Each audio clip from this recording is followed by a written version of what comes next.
গো আসুক একটা দাওয়াত আইয়ে পড়ছে ঝড়ের গতিতে হেই কমু আমনে লাগে তাই বেশি কথা না কই চালান শুরু করি। আসসালামু আলাইকুম বরিশালের জনগণ, আপনারা বেবাকে কেমন আছেন? মুই কিন্তু ইয়াকসের ভালো আছি। মোর বরিশালের বাইরে ভাই ও বোনেরা আপনারা বেবাকে কেমন আছেন? হ্যাঁ কিন্তু কমেন্ট বক্সে অবশ্যই জানাই যাবেন। যারা মোর চ্যানেলটা সাবস্ক্রাইব করেন নাই এরা সাবস্ক্রাইব করে দেবেন, যারা পেজে গুনে দেখতেছেন পেজটারে ফলো করবেন। তাই বেশি কথা না কয়ে চালান শুরু করে দিয়ে আজকের ভিডিও। ওর বান্ধবী নেই বাড়িতে, ও আবার অন্য জায়গাতে, সেই জায়গা দিয়ে আইয়ে যে বিয়েটা খাইবে হেইয়ের মধ্যে কোনো প্ল্যান নাই। ওর জামাই বাড়ি বুঝছেন, তা ওর জামাই বাড়ি এসে মগে বলান সেই চিন্তা করে ও ফোন দিয়েছে, কারণ ওর নন্দের তো গিফট দেওয়া লাগবে।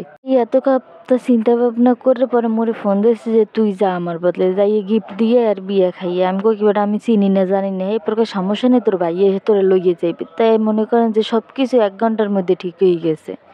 যাইয়ে দেখে মনে করে যে নাই, স্প্রিং বোট নাই। এখন কি করমু হেইয়ের পর মনে করেন যে খাড়াই রয়েছি, বাইয়ে আবার অন্য একটা পাঠাইছে, পরে হেইডে আমার ভাড়া করে হেয়ে পর লইয়ে গেছে, রিজার্ভ ভাড়া করে নেছে আর কি।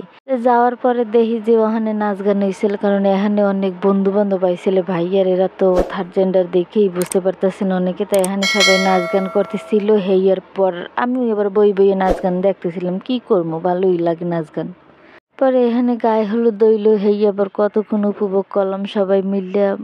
কিন্তু আমার অনেকে বলছে যে ভোলার মানুষ নাকি ভালো না বেশি একটা, কিন্তু এখানে যাওয়ার পর যেয়ে দেখলাম হেইয়া মনে করেন যে অমায়িক এক ব্যবহার আচার খুবই ভালো, আর এখান থেকে অনেক ভালো আচরণ পাইছি। লাস্টে সকালবেলা এই যে আমরা উইটার পরে গেটে দাঁড়াইছি, দুপুরের দিকে মেহমান আইছি বিয়ে বাড়ির। এরপরে এই যে সবাই আমরা এক জায়গা দিয়ে হইয়া এরপর ফুলমুল ছিঁড়াইয়া হ্যাঁ গো বরণ করে এরপর ঘরে নিলাম। তাই আমরা এরপর পিছিয়ে খাড়াইয়াছিলাম অনেকক্ষণ, পরে লাস্টে আমি গেছি সব মানুষ যাওয়ার পরে।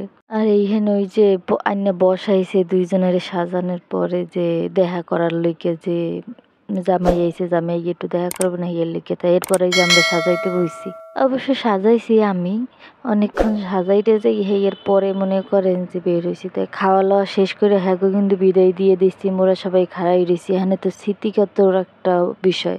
হ্যাগো সবাই সুন্দর করে বিদায় টিদায় দিয়ে হেয়ার পর আমরা বাড়ি চলে গেছিলাম। তাই যাই হোক, এখন ভোলার মানুষের উদ্দেশ্যে কিছু কথা কই। এখানের মানুষগুলো আসলেই অনেক ভালো, যে আগে প্রশংসা না করলেই নয়। আমি এখানে ছিলাম একটা দিন একটা রাত, সবাই আমার অনেক আদর করছে, অনেক যত্ন নিছে, বিশেষ করে ভাইয়া, তারপর তার ভাইরা, তারপর ভাইয়ের যে মা, যে আমাদের মাওইমা লাগে, মাওইমা আসলে ঘরে সবাই অনেক ভালো ছিল, সবাই আমার খুব যত্ন নিয়েছে, তাদের প্রতি সত্যি আমার অনেক কৃতজ্ঞতা। আর আমার বোন শ্বশুরবাড়ি এতটা ভালো, আমার বোনের কপালটা খুব ভালো, কারণ এমন শ্বশুর শাশুড়ি ননদ হাজবেন্ড দেবর পাওয়ারটা ভাগ্যেরও ব্যাপার। যাই হোক, আমি পরে বিকালবেলা রওনা দিয়ে আইয়ে পড়ছি স্প্রিং বোর্ডের এখানে, আইয়ে পরে উঠছি, কারণ এখন আমার বাড়িতে চলে যাওয়া লাগবে।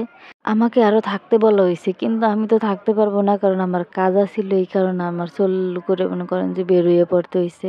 তারা খুব করছে, আমাকে যত্নতি করছে, অনেকবার বলছে যে থাইকা যাইতে পার। ভাইয়ার বলছি ভাই আমার তো কালকে ঢাকা যাইতে হবে, আপনি তো জানেন যে আমার শুটিং আছে, এখন ওইটা তো আমি করতে পারবো না, ক্যান্সেল করতে পারবো না। পরে ভাইয়া বলে তাহলে আর কি, পরবর্তীতে তুমি আবার আসবা। আজকে এই পর্যন্ত, আসসালামু আলাইকুম।